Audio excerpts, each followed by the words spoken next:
Kalian tahu nggak, kalau dulu ada satu orang yang sangat diyakini bahwa dia adalah sosok di balik Jack the Ripper. Kisahnya terungkap setelah peneliti menemukan sebuah cairan putih yang menempel di sebuah selendang yang polisi temukan pada salah satu korbannya.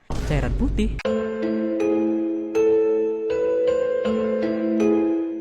Jack the Ripper, sebuah kisah mengerikan di mana London menjadi tempat bermainnya. Misteri dari seorang serial killer yang 135 tahun tidak bisa dipecahkan oleh polisi. Dari awal ia melakukan aksinya pada 1888 sampai sekarang tidak ada yang tahu siapa dia. Apakah dia seorang dokter, pesulap, orang biasa, YouTuber, wibu? Tidak ada yang tahu. Dari ketidakjelasan dan bukti yang ditemukan, akhirnya polisi mendapatkan sebuah titik yang dimana mereka mencurigai seorang bernama Aaron Kosminski. Mereka yakin banget kalau Aaron adalah sosok Jack yang meneror kota London itu. Lantas, siapa dia? Diketahui Aaron lahir pada 11 September 1865 di kota Klodawa, Polandia. Jadi dia ini bukan asli orang Inggris. Setelah ditelisik lebih dalam, tidak diketahui pasti kenapa ia meninggalkan tanah kelahirannya. Ada kemungkinan dia ingin pergi tinggal bersama salah satu saudara perempuannya yang saat itu tinggal di Jerman sekitar tahun 1880-an. Apapun alasannya, yang jelas Aaron akhirnya tinggal di Inggris, tepatnya di distrik Whitechapel, London. Nah, di London ia berprofesi sebagai tukang cukur. Tapi ada sebuah catatan yang menarik. Dikatakan kondisi kejiwaan Aaron ini sebenarnya tidak sehat. Ia berulang kali pindah rumah sakit jiwa untuk menstabilkan kondisinya.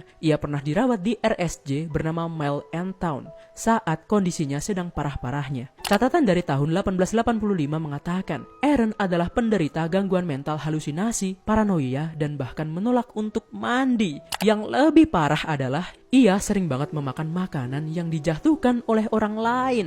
Aneh banget ya. Ia bahkan pernah tinggal selama 3 tahun di sebuah rumah sakit jiwa bernama RSJ Colney Hatch, sebelum akhirnya pindah lagi ke rumah sakit jiwa bernama Leavesden pada 19 April 1894. Terus apa yang membuatnya dicurigai sebagai sang Jack the Ripper? Dugaan ini berasal dari hasil tes DNA di barang bukti yang polisi temukan di TKP korban bernama Catherine Eddowes pada tahun 2014.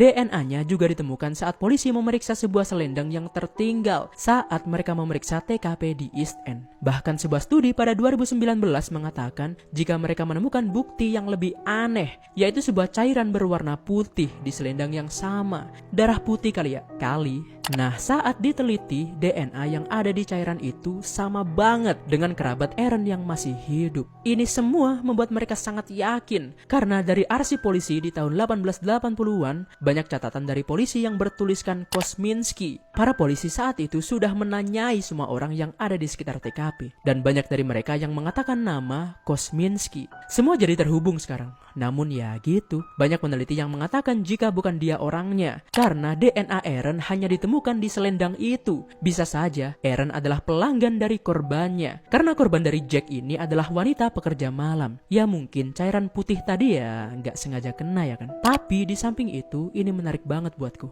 Karena setidaknya kita semakin dekat untuk mengetahui siapa sosok Jack sebenarnya. Mungkin di masa depan akan ada teknologi yang bisa membantu dalam proses penyelidikan. Semoga terhibur dan untuk waktunya.